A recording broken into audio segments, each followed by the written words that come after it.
Ya karena pariwisata dalam pembangunannya belum pernah ada blueprintnya, Mbak. Karena pengusaha selalu ikutin program pemerintah. Tapi ternyata pergantian kepala pemerintahan, kepala negara justru itu nggak sustain kan. Efisiensi yang paling cepat mereka lakukan pertama adalah SDM karena itu cost-nya paling tinggi. Kalau nggak bisa selamat lagi, Ya tutup. ya jual hotelnya, tutup. Hai Sobat Bisnis, kembali lagi di Broadcast, podcastnya Bisnis Indonesia bersama saya Ajeng Dinanti.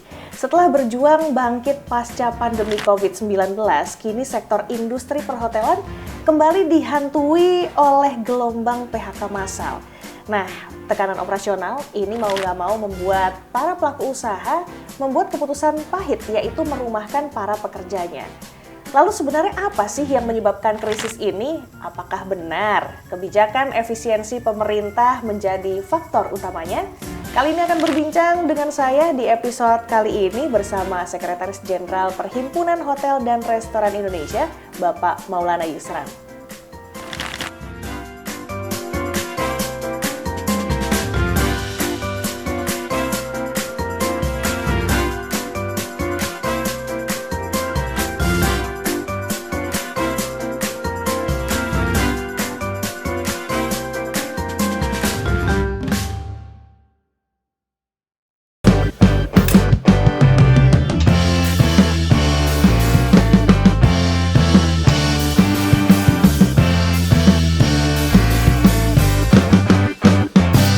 Broadcast, podcastnya Bisnis Indonesia. Bapak Alan, terima kasih sudah mengizinkan kami main ke kantornya PHRI ya Pak.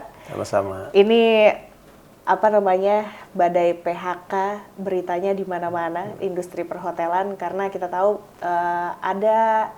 ada faktor dari kebijakan efisiensi pemerintah. Tapi sebelum kita ke sana, Pak, saya pengen tahu sebenarnya gimana sih kondisi gambaran umum sekarang industri perhotelan, Pak?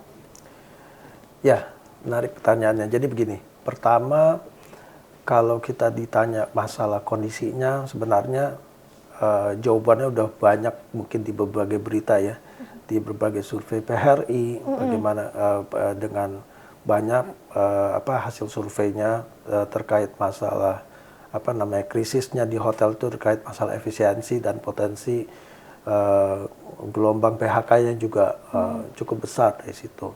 Yang saya ingin jelaskan itu tentu banyak pertanyaan di publik, kenapa sih kok hotel itu senang dengan pasar pemerintah gitu kan? Itu yang selalu menjadi pertanyaan di berbagai di berbagai acara atau di berbagai publik yang juga di masyarakat.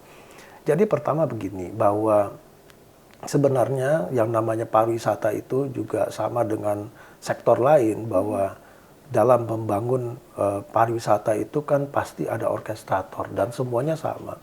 Orkestrator itu pemimpinnya siapa gitu loh. Ya, tentu pemimpin dari pembangunan di negara kita itu kan pasti pemerintah. Betul. Baik itu di skala daerah maupun di skala nasional, ya kan. Nah, itu dulu nomor satu. Nah, kemudian yang kedua, dengan adanya orkestrator itu sekarang pertanyaannya apakah setiap pergantian kepemimpinan itu programnya sama? Kan belum tentu sama. Iya. Kayaknya lebih sering berubah ya Pak? Berubah. Itu berubah juga bisa dicerminkan dari sektor pariwisata sendiri. Kementeriannya kan berubah terus setiap 5 tahun. Setuju. Dari Parpostel yang awalnya ada Parseninya, ada Parsenibutnya. Yang dalam 3 periode ini aja kita udah beda-beda tuh. Dari awalnya pariwisata ke Kemenparekraf, ke pariwisata, balik lagi Parekraf, balik lagi ke pariwisata. Balik lagi, iya. Jadi tidak pernah pariwisata itu dalam pembangunannya itu memang diseriusin gitu loh. Seperti menjadi embel-embel aja, jadi sebagai bukan yang sesuatu yang pokok. Padahal di berbagai negara sekarang sudah membuka diri untuk mendorong pariwisatanya. Salah satu di Saudi Arabia, coba perhatiin. Negara penghasil migas, minyak, tapi mereka justru sekarang fokus kepada pariwisata. Pertanyaannya kenapa? Kan pasti ada sesuatu yang menarik dalam situ. Nah itu. Jadi orkestratornya di pemerintah. Jadi dengan tadi selalu berubah-berubah itu tentu ada hal penyebabnya. Ya karena pariwisata dalam pembangunannya belum pernah ada blueprintnya, Mbak. Oh, belum pernah ada Pak? Nggak ada. Nah, tapi dalam Undang-Undang 10 tahun 2009 itu ada yang namanya rencana induk pembangunan pariwisata nasional, Riparnas, Riparda untuk provinsi, bahkan ada kabupaten kota. Itu dibahas tiap tahun. Tapi kan nggak pernah dijadiin rujukan. Kalau ini dijadikan rujukan, dia tentu akan berkelanjutan. Ya kan? Ada Walaupun progresnya lah ya. setiap pergantian kepala negara, kepala daerah, ini pasti diikutin terus dan dia terus akan sustain kan pariwisata. Karena pariwisata itu kan harus berkesinambungan, tidak bisa ini. Nah, akhir katanya apa yang terjadi? Yang terjadi adalah bahwa pembangunan sektor pariwisata, khususnya di akomodasi itu mengikuti apa yang program pemerintah. Kan pengusaha selalu ikutin program pemerintah. Betul. Saya contohkan, yang gampang ya ini sebagai contoh kecil. Periode yang lalu kita mengenal kalau di pariwisata itu ada yang namanya destinasi super prioritas. Iya. Ada 5. Ada 5. Kita lihat ada Mandalika, salah satu Toba lah yang paling gampang. Ada Borobudur juga, Likupang, ya kan. Yeah. Nah, pada saat kita lihat pemerintah membangun ini, kan pemerintah mendorong industri pengusaha, khususnya industri hotel sebagai sarana akomodasi untuk mensupport. Contohlah Mandalika. Untuk Mandalika itu kan kita melihatnya untuk yang dibangun atraksi untuk motor GP kan. Betul. Sirkuit yang dibangun besar. Banyak tuh penontonnya. Banyak penontonnya. Tapi akomodasi kurang. Didoronglah pelaku usaha akomodasi ini untuk berinvestasi di sana. Bikin hotel. Guna memenuhi. Ya kan? Termasuk di Toba. Ya, termasuk dimanapun seperti itu. Contoh kecil aja. Nah, pertanyaannya, untuk mengangkat daripada fasilitas prasarana yang dibangun sirkuit tadi, itu kan perlu ada pendanaan lagi untuk mengadakan kegiatan itu kan. Untuk memancing juga ya Pak, maksudnya untuk agar tingkat okupansi di hotel-hotel yang sudah dibangun di sana itu keisi ya Pak ya? Harus keisinya dari situ kan, karena dia untuk mensupport dari adanya aktivitas baru. Betul. Kan gitu.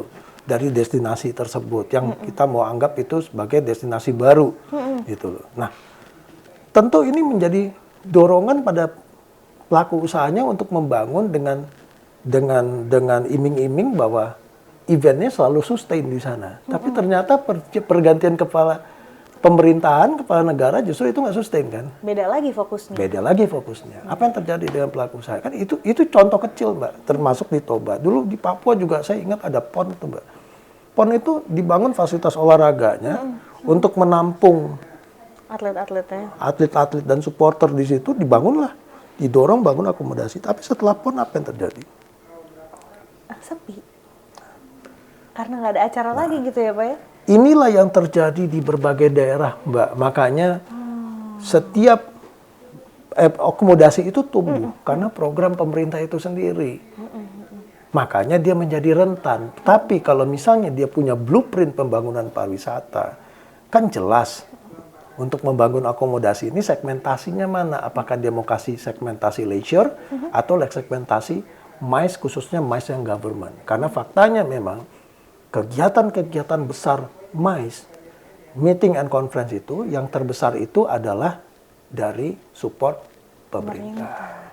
Berarti PR, kalau bisa request ke pemerintah, request blueprint dulu gitu ya Pak ya? Harusnya begitu. Terlepas dari siapapun nanti kepala negaranya, bagaimana kebijakannya harusnya bisa mengikuti blueprint itu yang sama-sama support. Karena peran pengusaha di Indonesia kan sangat luar biasa ya, apalagi tujuannya kalau untuk support pemerintah.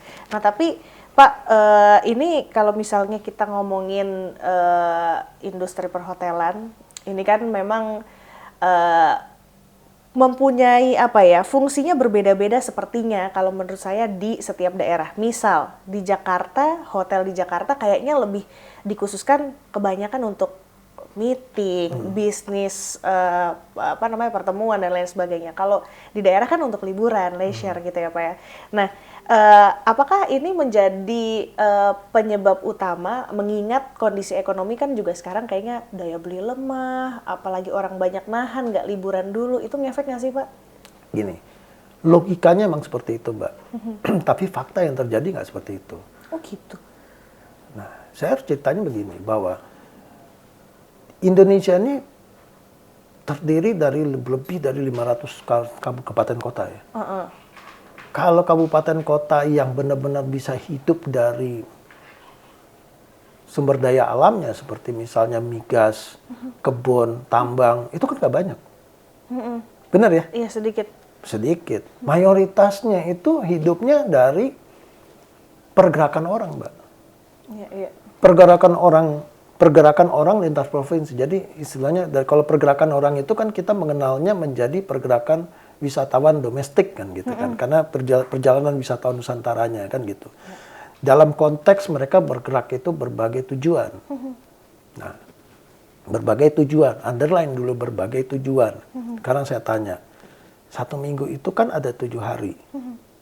5 harinya hari kerja. Nah, hari kerja ini tentu segmen pasarnya pasti business traveler. Iya. Business traveler itu kita bagi 2 aja, satu private sector, satu adalah pemerintah kan gitu. Nah, pertanyaan saya, Indonesia ini private sektornya skill terbesarnya siapa, Mbak? Skala terbesarnya apa? UMKM kan, Mbak? Betul. Kalau nggak salah datanya itu bisa 98% apa 95%. Sisanya baru yang sedikit baru yang skala menengah atas. Oke, oke, oke. Nah, sekarang kalau UMKM mungkin nggak memanfaatkan fasilitas hotel kan tidak. Tidak sebesar itu Tidak sih. sebesar itu. Yang masif itu adalah pemerintah. Jadi pembangunan di daerah yang saya bilang tadi didorong oleh pemerintah daerah situ. Kan kita otonomisasi daerah. Untuk membangun hotel bintang 4 untuk mengisi kegiatan-kegiatan pemerintah daerah tersebut. Karena kegiatan ini kan masif. Iya, iya. Pusat berjalan kan karena mereka punya program, tentu mereka harus mengadakan kunjungan kan. Nah, itu yang sering dilakukan di atas tahun 2000 itu semua begitu. Makanya dikenallah hotel and convention. Mereka punya umumnya hotel itu menjual convention atau ballroomnya untuk memfasilitasi itu, Mbak. Nah, jadi tidak betul bahwa serta-merta di daerah itu hanya for leisure. Karena emang kebutuhan akhirnya fungsinya hotel ada untuk bisnis travel itu ya, Pak? Yes, karena belum tentu daerahnya juga memiliki daya tarik wisata, kan nggak semua. Yang punya daya tarik wisata kan tertentu, kita bisa tahu. Iya, benar. Contohlah Jakarta. Jakarta ini kan walaupun bagaimanapun, dia punya 2 pemerintahan. Satu pemerintahan pusat, satu pemerintahan daerah. Betul. Otomatis supply-nya menjadi 2 kali lipat. Karena kalau dia pemerintahan pusat itu kan mereka juga punya ada foreign company-nya, ada kedutaannya, banyak loh Mbak yang seharusnya bisa mengisi kan. Jadi cuman segmen pasarnya dia ada 2 sebenarnya potensial marketnya gitu loh. Nah, bedanya di daerah mereka tidak sebesar Jakarta. Tapi mereka paling segmen pasarnya yang pemerintah daerahnya itu sendiri kan. Sisanya mereka bisa kembangkan private sector atau leisure-nya. Nah, leisure sangat tergantung dengan wisata, daya tariknya. Daya tarik wisata. Yes. Nah, berarti bisa dibilang hotel itu memang ketergantungan dengan acara-acara pemerintah ini, Pak? Pasti, Mbak. Nggak ada yang lolos dari itu. Nah, cuman kan efisiensi ya, Pak? Yes. Gimana, Pak? Ya mau gimana lagi? Begitu pemerintah merubah kebijakannya untuk melakukan efisiensi, tentu itu supply-nya menjadi berlebih. Iya. Yang akan hancur itu adalah hotel yang memang jualannya mentargetkan MICE. MICE. Oh. Iya. Nah, tapi kan udah kelihatan nih, Pak, udah okupansinya rendah sekarang, terus belum lagi kebijakan pemerintah yang sangat memberikan dampak gitu ya. Lalu apa yang dilakukan sama PHRI nih untuk dibilang mau mitigasi kayaknya nggak cocok ya, ya dalam tanda kutip menyelamatkan diri lah. Ya, itu pertanyaan yang menarik tapi sulit saya jawab. Jadi begini, saya ingin mencerminkan pada saat COVID yang lalu, Pak. Yang namanya hotel itu kan begitu, hotel dan restoran ya khususnya, begitu pasarnya, pergerakan orangnya dihambat, dia nggak usah suruh tutup, dia tutup sendiri itu pasti. Nah, kemudian pada saat kita mau mengembalikan situasinya supaya terjadi pergerakan, pemerintah melonggarkan. Yang pertama pemerintah lakukan bukan hanya sekedar melonggarkan, mendorong kegiatan MICE. Disitulah pemerintah lihat tahun 2022, 2023, 2024 gencar mendorong kegiatan-kegiatan event dan MICE itu kemana-mana supaya geliatnya bergerak ya ekonominya. bergerak lagi. Nah, Manakala ini terjadi, ditahan lagi, tentu kalau pasar besarnya yang dihambat untuk melakukan shifting market atau kita beralih ke pasarnya kan nggak mudah, Mbak. Karena ini pasar terbesar itu domestik, bukan kita bicara Wisman. Kalau kita bicara Wisman, pintu masuknya kan terbatas. Nggak semua daerah. Kita bicara hampir 500 kabupaten kota loh, Mbak. Kan nggak semua itu bisa di shifting market ke Wisman. Hanya daerah tertentu yang jelas itu pasti Bali, Jawa. Itu lagi daerahnya. Banyak kan kota besar juga lah ya. Iya kan, nggak bisa ke semua daerah yang dapat. Yang dapat Pulau Jawa dan Bali. Sisanya kan masih banyak tuh, Pak. Masih banyak. Kita kan bicara nasional di sini, bukan hanya bicara Jawa dan Bali di situ. Betul. Nggak gampang kalau itu. Nah, kemudian kalau kita mau ke Wisnus, tadi saya bilang kondisi scale-nya tadi mayoritas di UMKM. Jadi agak sulit untuk melakukan shifting market. Nah, otomatis pertanyaannya lagi, terus gimana dong? Ya masing-masing industri sama kayak waktu COVID, mereka berusaha silent mode untuk menyelamatkan diri masing-masing. Pasti mereka melakukan efisiensi. Efisiensi yang paling cepat mereka lakukan pertama adalah SDM karena itu cost-nya paling tinggi. Kalau ya, Pak. nggak bisa, kalau listrik kan ada abodemen. Dipakai nggak dipakai ada minimum payment. Dan itu dulu kasusnya waktu zaman COVID kan itu juga. Tentu SDM yang paling pertama. Nah, SDM itu ada dua di hotel. Ada yang namanya daily worker, ada yang karyawan tetap. Daily worker ini ditaserap pada saat terjadi lonjakan. Oh, pas high season ya, Pak? Yes, pada saat terjadi lonjakan event atau okupansi. Saat-saat libur, saat-saat kegiatan mais tinggi. Nah, tentu dengan kondisi dia menurun, daily worker ini mungkin udah nggak diserap. Itu dulu strategi satunya. Bisa selamat nggak? Nggak bisa selamat lagi, baru masuk ke dalam karyawannya. Kalau nggak bisa selamat lagi, ya tutup. ya jual hotelnya, tutup. Ini itu yang terjadi waktu bulan Maret kan? Iya, dua ada hotel tuh, di Pak. Bogor. Harganya terpampang nyata nih, hotel loh, bukan rumah loh. Cuman Pak, ini kan udah di berita lumayan kenceng ya Pak ya, isu industri perhotelan ini bagaimana ada gelombang PHK massal gitu Pak. Terus dari pemerintah udah nge-reach out belum Pak? Ya sejauh ini saya bilang sih belum. Oh belum ada koordinasi gimana-gimana? Koordinasi Pak? Sudah banyak. Jadi misalnya dari pemerintah melalui Kementerian Pariwisata kan meminta survei data. Survei data itu juga nggak semudah itu kita dapetin, Mbak. Nah, yang lebih sulitnya lagi, orang yang melakukan pertemuan itu kita nggak punya data okupansi ballroom. Oh. Karena kan dibentuknya paket, Mbak. Iya. Nah, jadi ballroom itu tidak pernah dikategorikan sebagai okupansi. Mungkin 1-2 hotel mungkin menyebutkan itu, tapi kan tidak umum. Sehingga kalau kita menarik data itu ke ini, jawabannya agak sulit mendapatkan jawaban yang konkret di dalam situ. Nah itu. Tapi di sisi lain saya juga melihatnya begini. Sebenarnya data survei itu juga bisa dilihat dari sisi yang lain selain ini. Kita bisa lihat tadi kan saya singgung bahwa pajak hotel dan restoran itu berkontribusi 5 besar atau 3 besar PAD minimal kabupaten kota, Mbak. Dengan efisiensi ini apakah terjadi penurunan? Kalau itu penurunan itu salah satu buktinya bahwa telah terjadi penurunan pendapatan daerah sekian persen serapannya dari hotel ataupun restoran. Imbasnya kenapa tuh? Kan orang kan bisa bilang imbas daya beli, imbas efisiensi. Tapi daya beli itu kan sebenarnya kalau kita perhatikan bahwa kalau kita bicara daya beli, kita lihat ke daerah, umumnya bisnis yang ada di daerah itu kan menyelenggarakan proyek-proyek pemerintah kan. Pengadaan barang dan jasa, infrastruktur. Kan ini yang meramaikan akomodasi juga kan. Kalau ini nggak berjalan, ini juga nggak akan dapat. Hotel itu kan tempat orang menginap, Mbak. Jadi kalau pemerintah menjalankan ininya secara umum seperti biasanya, pasti ini juga akan ada imbasnya, baik terhadap okupansi ataupun terhadap ruang pertemuannya. Baik itu juga terkait restoran dan bisnis-bisnis UMKM yang lain ada di daerah. Gitu. Ada multiplier efeknya. Multiplier efeknya ada.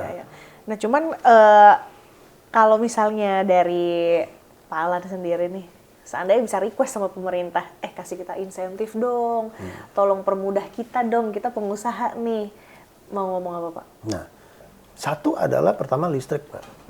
Karena listrik itu juga mendominasi dari cost operational perusahaan. Dan dia tidak, tidak bisa dikurangin. Karena dia ada standar minimalnya, ada abodemennya, itu satu. Kemudian yang kedua adalah dari cost perizinan berusaha. Perizinan berusaha itu kan bukan hanya diambil dari saat dia baru memulai usaha, tapi dalam perjalanannya kan ada izin-izin yang dia harus dapetin lagi gitu loh. Di-update benar. gitu. Nah, ini yang jadi masalah itu setelah Undang-Undang Cipta Kerja ini terjadi, dilaksanakan, kita berharap memang benar-benar ada efisiensi dari perizinan berusaha satu, dan yang kedua adalah adanya menghilangkan tumpang tindihnya tadinya. Tapi ternyata dalam perjalanan perizinan berusaha ini justru makin mahal. Karena muncul berbagai macam kewajiban sertifikasi. Aduh, males banget. Ada halal, SLM, itu duit semua tuh. Bagaimana bisnis ini bisa melaksanakan itu dikala dia pendapatannya juga sedang terganggu. Iya. Kita juga mesti ingat loh bahwa dulu waktu zaman COVID kan kita mendapat restrukturisasi tuh dari OJK. Itu sempat diperpanjang loh 2 tahun. Restrukturisasi itu. Kenapa? Kita bilang memprediksi bahwa recovery itu terjadi di 2025. Ternyata di 2025 perubahan kebijakan. Iya. Nah, ini kan jadi masalah baru. Dia nggak bisa jadi recovery di sini kan. Oke. Ya kan, jadi hambatan. Nah, ini juga harus dipikirkan bahwa dampak COVID ini belum selesai di industri ini. Iya. Kemudian ada lagi perubahan kebijakan. Tentu harus ada berbagai hal untuk menyelamatkan. Karena kalau nggak diselamatkan industrinya, yang korban adalah tenaga kerjanya. Ya mau nggak mau. Mau nggak mau. Nah, gimana lagi ya? Ya kan? Nah, tuh. Dan yang dari perizinan itu juga yang kita harapkan juga ada konsistensi pemerintah dalam implementasinya. Yang sekarang ini terjadi, pemerintah tidak memproteksi terhadap usaha-usaha yang badan usaha asing bisa praktek di Indonesia yang kena pajaknya kita. Contoh, kalau di akomodasi itu online travel agent asing, dia nggak menyerap tenaga kerja, dia nggak punya badan hukum Indonesia, tapi dia bisa mengambil pasarnya Indonesia. Padahal era digital ini kita kenapa mesti khawatir sih? Iya juga ya. Dia nggak bayar pajak ya Pak ya? Hah? Yang dia nggak bayar pajak tuh ya mereka Enggak, kan kita yang dipungut bebannya. Sebagai karena memiliki Kita kena PPh 26 kalau nggak salah. Oh. Gede loh Mbak. Ini jadi masalah gitu loh. Nah, pemerintah nggak peka di sini. Kita udah berkali-kali kita sampaikan, tolong yang ini ditertibkan. Kayak platform-platform seperti Airbnb. Itu kan mereka menjual rumah sebagai syarat akomodasi harian. Iya. Padahal kualifikasi baku lapangan usaha Indonesia KBLI yang dikeluarkan oleh BPS setiap 5 tahun menyatakan bahwa akomodasi itu ada 2. Satu, akomodasi penginapan jangka pendek, satu jangka panjang. Kalau rumah yang disewakan, kos-kosan yang disewakan, itu jangka panjang, nggak ada yang harian, mingguan, bulanan, tahunan, itu oke. Tapi kalau harian, dia kan harus mengurus perizinan berusahanya sesuai akomodasi jangka pendek. Jangka pendek itu seperti hotel. Kalau dia sudah jadi akomodasi jangka pendek, dipungutlah pajak hotelnya, pajak penginapannya. I see. Oke. Nah, ini kan nggak konkret. Itu paling penting, Mbak. Nah, belum lagi terkait tata ruang. Bisnis akomodasi yang konkret, ditarik SLF-nya, pokoknya sesuai peraturan kena pras terus, Mbak. Dipaksa mengikutin ini, sementara yang liarnya dibiarkan. Yang liar tuh seperti? Yang tadi, yang harusnya dikeluarkan izin. Coba bayangkan, ada akomodasi di lingkungan perumahan. Boleh nggak lingkungan perumahan dijual? Nah, kan banyak di Jakarta, di Bali, seluruh Indonesia ada.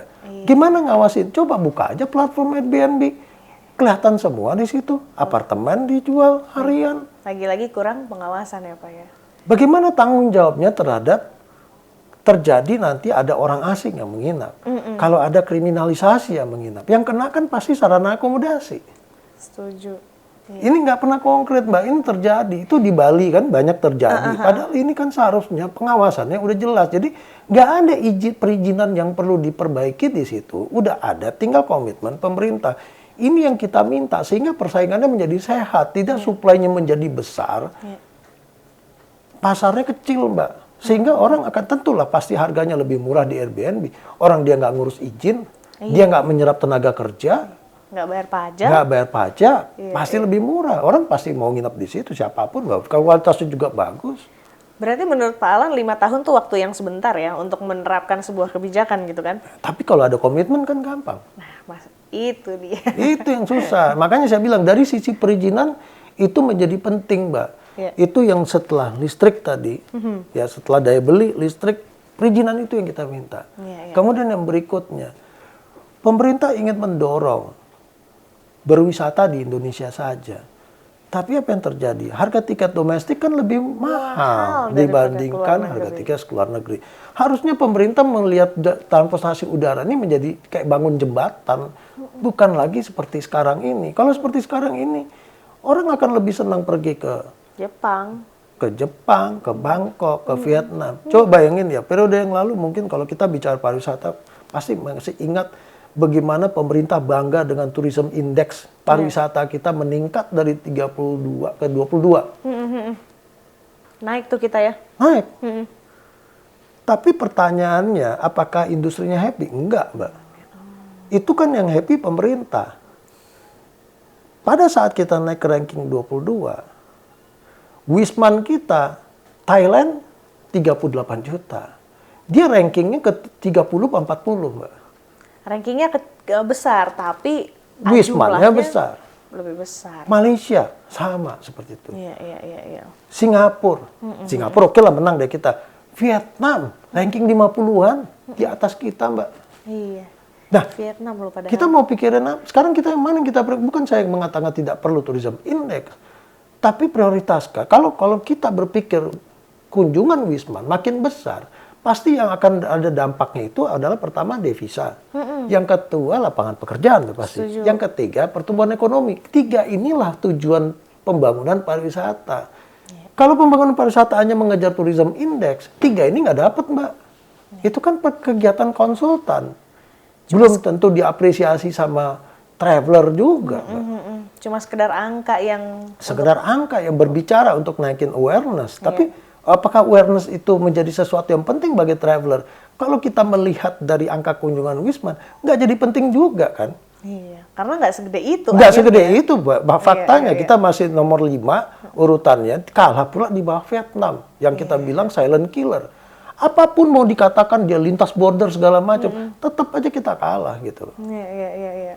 Padahal potensi wisata Indonesia kan luar biasa ya. Kalau tadi, ya kan, gimana kita mau berkunjung ke semua berwisata di Indonesia sementara harga tiket pesawatnya juga mahal. Iya benar. Masa lebih ke Bali sama ke Singapura bersama Pak, ya kan? Itu. Tapi Pak ini lagi ngetren ini loh, event lari, ya kan? Maraton dan lain sebagainya. Tidak hanya dilakukan di Jakarta, tapi di luar daerah pun ada tuh maraton-maraton itu. Apakah ini menjadi cara untuk mendongkrak meningkatkan okupansi atau ya hanya sekedar solusi jangka pendek aja, Pak? Nah, ini juga ada tantangan, Mbak. Oh, masa sih, Pak? Gini, event adalah salah satu juga bisa jadi win-win. Tapi kan kalau digerakin seluruh Indonesia, belum tentu juga semua menjadi win. Tapi bisa jadi win-win. Iya. Tadi yang Mbak bilang itu maraton, sepeda, itu kan sport tourism. Pasti, Mbak. Coba kita lihat kayak bola Piala Dunia, bagaimana men-trigger. Hotel-hotel Itu di event sana. loh, Mbak. Event ya, sport tourism. Belum lagi konser musik. Iya. Konser musik itu kan tidak selalu harus asing. Lokal, domestik pun kalau di ini kan ada crowd-nya di situ. Iya, setuju. Ya kan, tapi yang harus memancing crowd-nya itu yang dari lintas provinsi minimal. Iya. Itu akan ada impact-nya. Jadi sport tourism, bisnis event seperti konser musik dan seterusnya, itu pasti akan ada impact-nya. Apalagi event-event yang bisa dikelola yang dibuat seperti untuk anak-anak. Itu impact-nya bisa orang tuanya, adik kakaknya ikut semua. Contoh, ya kan, saya nggak bicara study tour ya. Study tour itu sebenarnya ada impact-nya juga. Sebenarnya nanti saya bicara study tour. Tapi impact yang misalnya pertandingan bola anak. Anak yang umur 8 sampai 12 tahun. Ya kan kemarin saya juga hadir tuh di Bali Seven, Bali United mengadakan. Itu yang datang, Mbak. Bapak ibunya, ada yang bawa kakek neneknya, ada yang, itu berapa impactnya? Padahal yang dia bawa anaknya yang bermain. Iya, cuma anaknya doang yang main, tapi yang nonton itu juga keluarga. betul, itu pun juga menarik. Iya. Ya kan? Nah, sekarang bagaimana dengan study tour field trip? Sebenarnya study tour field trip ini, kita di sektor pariwisata tuh berharap study tour field trip itu di Indonesia saja. Tapi tentu tidak dalam konteks memaksa, karena ada ekonomi tertentu, level tertentu mungkin yang tidak bisa melakukan itu. Tapi selama dia bisa, harusnya nggak boleh dibatasi. Kenapa? Suatu saat nanti kita krisis dengan anak-anak muda yang memahami Indonesia secara geografis, baik itu budaya, kuliner, dan seterusnya. Kita akan krisis itu, Mbak. Mereka lebih mengenal, menceritakan budaya, dan semua kegiatan aktivitas masyarakat yang ada di luar negeri. Karena lebih mudah mereka mengakses ke luar negeri dibandingkan di dalam negeri. Iya. Padahal potensi pariwisata kita ada di situ. Di luar sana mungkin nggak pernah melihat bagaimana memandikan kerbau. Di sini masih ada kegiatan itu. Bagaimana mengelola sawah secara konvensional. Di sini ada semua itu. Bagaimana kehidupan penduduk secara tradisional atau konvensional sesuai dengan budayanya masih banyak di sini. Itulah potensi kita. Lah kalau anak-anak tidak dari semenjak usia dini tidak diperkenalkan ini, kita akan krisis itu. Ini yang terjadi saat ini. Susah mencari profesional yang menjadi guide untuk menjelaskan destinasi termasuk budayanya dari turun-temurun itu. Itu maksudnya. Ujung-ujungnya ya takutnya nanti kita nggak kenal budaya kita sendiri ya Pak. Lebih mengenal budaya luar. Iya, karena balik lagi tiket pesawat keluar lebih murah. Tapi semoga ini bisa menjadi apa ya Pak, alarm untuk kita semua, terutama para yang di atas alias pemerintah. Maksudnya dalam artian efek dominonya sangat luar biasa, terutama ketika kita berbicara soal pariwisata, ini kan potensinya luar biasa. Kita terdiri dari ribuan pulau, punya ribuan bahasa, budaya yang sebenarnya bisa dijual kok. Belum ekosistemnya, Mbak. Belum ekosistemnya, berarti yang kurang adalah support sistemnya yang harus dibenahi. Tapi sekali lagi, mungkin untuk jangka pendek nih, isu yang di depan mata kita adalah gelombang PHK. Semoga kita bisa menghindari itu ya Pak ya. Amin. Semoga. Tapi dan juga pariwisata Indonesia bisa semakin lebih baik lagi ke depannya dengan komitmen dari pemerintah. Amin. Pak Alan, terima kasih banyak sudah mau diajak ngobrol bersama kami di Broadcast, podcastnya Bisnis Indonesia. Dan jangan lupa Sobat Bisnis untuk subscribe YouTube channel Bisniscom untuk mendapatkan berita-berita terupdate di Bisnis Indonesia. Saya Ajeng Dinanti, sampai bertemu di episode selanjutnya. Bye-bye. Pak Alan, terima kasih banyak. Terima kasih banyak ya Mbak.